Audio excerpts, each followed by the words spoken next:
Shalom Talia, shalom à toutes, shalom à tous. Aujourd'hui, on va parler de la paracha de la semaine, paracha de Vaïgash, Talia. Alors, on lit dans la paracha que c'est la réconciliation de Joseph avec ses frères. À travers la paracha, on voit quand même que Yosef, dès le début, on voit qu'il y a quand même une envie de cette réconciliation, mais au travers de ses actes et de la façon de faire, on voit quand même qu'il y a beaucoup de façons un peu cruelles. Bon, on connaît l'histoire, ils l'ont jeté dans un puits, et après, au fur et à mesure, enfin, ils l'ont fait de façon cruelle aussi, ses frères, quand ils l'ont jeté. Ils n'ont pas été très doux à ce moment-là. Ils n'ont pas été très doux. On a l'impression qu'ils veulent leur rendre un petit peu la monnaie de leur pièce, mais en fait, pas du tout. Et je voudrais qu'on revienne sur ça. C'est vrai, comme tu le dis, Mehmet, il agit de façon un petit peu bizarre, il agit de façon un petit peu dure. On signale dans la Torah que chaque fois, il se met un petit peu en retrait, il va pleurer, et puis il revient vis-à-vis de ses frères. Son cœur est quand même très souple, et d'un autre côté, il a une façon d'agir qui est comme ça. Yosef, il voit plus loin. Alors, juste une chose, comment ses frères se retrouvent devant Yosef, qui est donc second du roi? Ses frères ont été accusés d'explorateurs, donc on les envoie devant la cour, et ils arrivent au royaume avec donc Yosef, qui est le second du roi, parce qu'il a monté de grade pendant tout ce temps. Et donc de là, on voit que Yosef donc, se comporte un petit peu anormalement avec eux.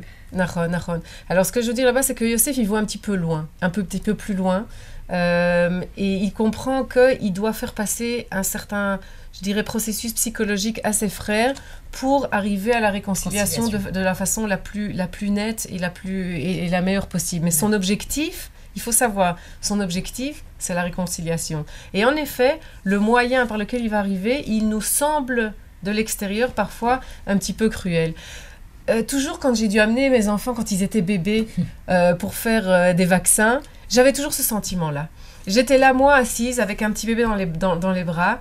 Il y a une infirmière qui arrive avec une seringue, avec une grande aiguille. Je vois le gosse qui a peut-être, je sais pas moi, 1 an, qui regarde cette infirmière et il sent sa mère qui le tient et qui l'empêche de bouger. Je me dis, mais chaque fois, je m'imaginais toujours, qu'est-ce que mon enfant, qu'est-ce que mon bébé ressent à ce moment-là?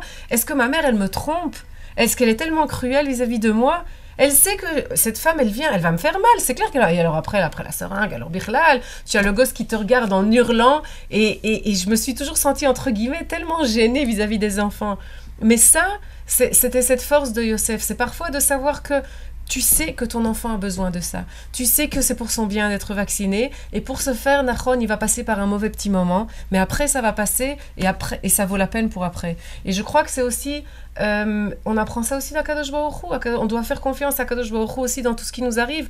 Que lui, il voit les choses de l'extérieur avec une vue bien plus profonde et bien plus loin. Que le bout de notre nez. Exactement. Et il sait très bien. Et parfois, il faut passer un petit mauvais moment pour arriver... à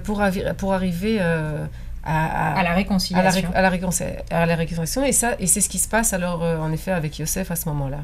D'accord. Donc, en fait, ce que tu es en train de nous dire, c'est que Joseph, en fait, il met ses frères, il dit, c'est mes frères. Et après, je peux leur faire passer un savon.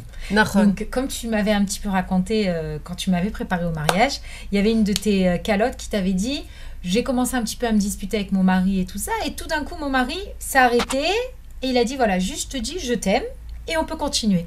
Donc, en fait, c'est ce qu'on doit tous se dire dans n'importe quelle relation. Que ce soit notre mari, notre ami, notre copine, nos frères, il faut se dire, la personne qui est en face de moi, c'est mon ami. La personne qui est en face de moi, c'est mon mari. La personne qui est en face de moi, c'est ma mère, c'est mon père. Mais on peut rentrer dans des disputes et des choses comme ça si on sait par où on est et qui on a en face de nous. Quelle est la base de la relation? Et ça, c'est une base, on peut pas la casser, on peut pas descendre en dessous. C'est exactement ce que tu m'as dit.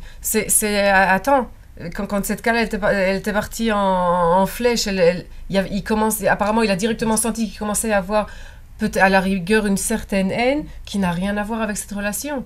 Donc, il faut mettre ça sur le côté et il faut d'abord définir notre relation, une relation de paix. C'est une relation de respect. C'est une relation d'amour chaque fois à son niveau. Si c'est comme tu l'as dit, des frères, des sœurs, des amis ou le mari avec sa femme, la relation, elle est définie. Et là-dessus, parfois, on n'est pas toujours d'accord. Et quand on n'est pas toujours d'accord, il faut parfois discuter. Parfois, on va critiquer de certaines façons. Peut-être à une autre occasion, on parlera de critiques positives, entre guillemets. Mais la base de tout ça, c'est toujours savoir qui est en face de moi. Et quand on se réconcilie. Et en général, c'est comme ça qu'on arrive à se réconcilier. Bien sûr.